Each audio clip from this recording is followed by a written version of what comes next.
నమస్తే ఫ్రెండ్స్, నేను మీ పద్మా వెంకట్. ఈరోజు వీడియోలో హై ఫైబర్, హై ప్రోటీన్, లో ఫ్యాట్స్, లో కార్బోహైడ్రేట్స్ ఉండేలా ఒక హెల్దీ బ్రేక్ఫాస్ట్ రెసిపీని షేర్ చేస్తున్నాను. వెయిట్ లాస్ అవ్వాలనుకునేవారు తప్పకుండా ఈ రెసిపీని ట్రై చేయవచ్చు. మరి ప్రాసెస్లోకి వెళ్తే ఇక్కడ నేను ఒక ఫుల్గా ఉన్న సొరకాయలో నుంచి హాఫ్ క్వాంటిటీ తీసుకున్నాను. ఈ సొరకాయను క్లీన్గా వాష్ చేసి పైనున్న చెక్కు తీసి లోపలున్న గింజలను పల్పును కూడా తీసివేసి పెద్ద హోల్స్ ఉన్న గ్రేటర్తో ఇలా తురిమి పెట్టుకోండి. ఈ తురుమును కప్పు మెజర్మెంట్స్లో తీసుకున్నట్లయితే 2 కప్పుల క్వాంటిటీ వచ్చింది. మీరు ఇంట్లో యూస్ చేసే ఏ కప్పు క్వాంటిటీ అయినా తీసుకోవచ్చు. అండ్ అలాగే ఈ రెసిపీ మార్నింగ్ బ్రేక్ఫాస్ట్లోకే కాకుండా లంచ్లోకైనా, ఈవినింగ్ స్నాక్స్ లాగా అయినా లేదా నైట్ డిన్నర్కైనా ప్రిపేర్ చేసుకొని తినవచ్చు. ఇప్పుడు మెజర్ చేసుకున్న ఈ తురుమును పక్కన పెట్టి ఒక మిక్సింగ్ బౌల్ తీసుకొని అందులోకి 2 కప్పుల వరకు రాగి పిండిని తీసుకోండి. అలాగే అరగంట ముందుగానే నానబెట్టుకున్న పచ్చిశనగపప్పు 4 టేబుల్ స్పూన్లు, పెసరపప్పు 4 టేబుల్ స్పూన్లు, 1 టేబుల్ స్పూన్ జీలకర్ర, రుచికి సరిపడా 1 టేబుల్ స్పూన్ వరకు సాల్ట్, హాఫ్ టేబుల్ స్పూన్ పసుపుతో పాటు ముందుగానే తురిమి పెట్టుకున్న సొరకాయ తురుమును కూడా వేసి, అలాగే 4 టేబుల్ స్పూన్ల వరకు క్యారెట్ తురుమును కూడా వేసి, ఇప్పుడు కారానికి సరిపడా 8 నుంచి 10 పచ్చిమిర్చి, గుప్పెడు కరివేపాకును కూడా తీసుకుని ఇలా కోర్సుగా గ్రైండ్ చేసి ఈ మిశ్రమంలో వేసి అన్నీ కలిసేలా పిండిని చక్కగా కలపండి. సొరకాయలో ఉన్న వాటర్ తోటే ఈ పిండి చక్కగా కలిసిపోతుంది.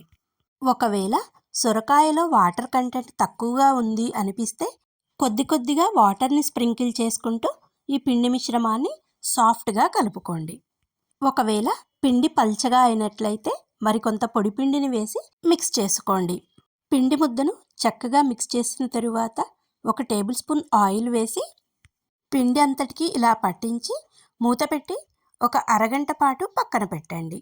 ఇలా ఒక అరగంట పాటు పక్కన పెట్టడం వలన పిండి అంతా చక్కగా నాని మనం చేసే రాగి రోటీలు చాలా సాఫ్ట్గా వస్తాయి.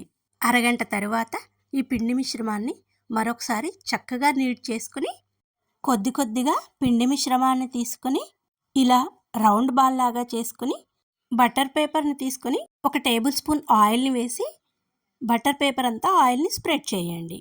ఆయిల్ అప్లై చేసిన తరువాత మనం తీసుకున్న పిండి ముద్దను బటర్ పేపర్ పైన పెట్టి ఇలా చక్కగా వేళ్ళతో ఒత్తండి. ఈ పిండి ముద్ద మరీ గట్టిగా కాకుండా మరీ పల్చగా కాకుండా ఇలా వేళ్ళతో ప్రెస్ చేస్తే ఈజీగా స్ప్రెడ్ అయ్యేలా ఉండేలా చూసుకోండి.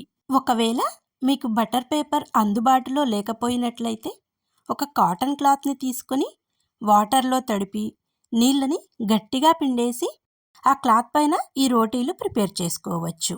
ఇలా రెడీ చేసుకున్న రోటీలను స్టవ్ పైన ప్యాన్ పెట్టి ప్యాన్ బాగా హీట్ అయ్యాక మంటను లో ఫ్లేమ్లోకి టర్న్ చేసుకుని బటర్ పేపర్తో సహా ప్యాన్ పైన వేసి బటర్ పేపర్ని మెల్లిగా రిమూవ్ చేసి ఆయిల్ కానీ నెయ్యిని కానీ అప్లై చేసుకుని మూత పెట్టి పైనున్న పచ్చిదనం అంతా పోయే వరకు ఉడికించండి. పైన పచ్చిదనం తగ్గిన తరువాత రెండో వైపుకు కూడా టర్న్ చేసుకుని అటువైపు కూడా చక్కగా లో ఫ్లేమ్లో మాత్రమే కాల్చుకోండి. ఇలా లో ఫ్లేమ్లో కాల్చడం వలన లోపలికంతా చక్కగా ఉడుకుతాయి. చూడండి, ఇలా ఒకవైపు కాలడానికి కనీసం 4 to 5 మినిట్స్ టైం తీసుకుంటుంది. చూడండి, పైన పచ్చిదనం అంతా తగ్గి ఇలా రెండో వైపు కూడా టర్న్ చేసుకుని కొద్దిగా ఆయిల్ని అప్లై చేసుకుని రెండో వైపు కూడా చక్కగా కాల్చుకొని ప్లేట్లోకి తీసుకోండి. మనం ప్రిపేర్ చేసిన పిండి క్వాంటిటీకి 7 నుంచి 8 రోటీల వరకు ప్రిపేర్ చేసుకోవచ్చు. అలాగే మనం ప్రిపేర్ చేసిన ఈ పిండిని ఫ్రిడ్జ్లో స్టోర్ చేసుకున్నామంటే 4-5 రోజుల వరకు స్టోర్ ఉంటుంది. మనం ఎప్పుడు కావాలంటే అప్పుడు ఈవినింగ్ టైంలో స్నాక్స్ కోసమైనా లేదా నైట్ డిన్నర్కైనా మార్నింగ్ బ్రేక్ఫాస్ట్కైనా అవసరమైనంత పిండిని తీసుకుని వేడివేడిగా ఈ రోటీలను ప్రిపేర్ చేసుకొని సర్వ్ చేసుకోవచ్చు.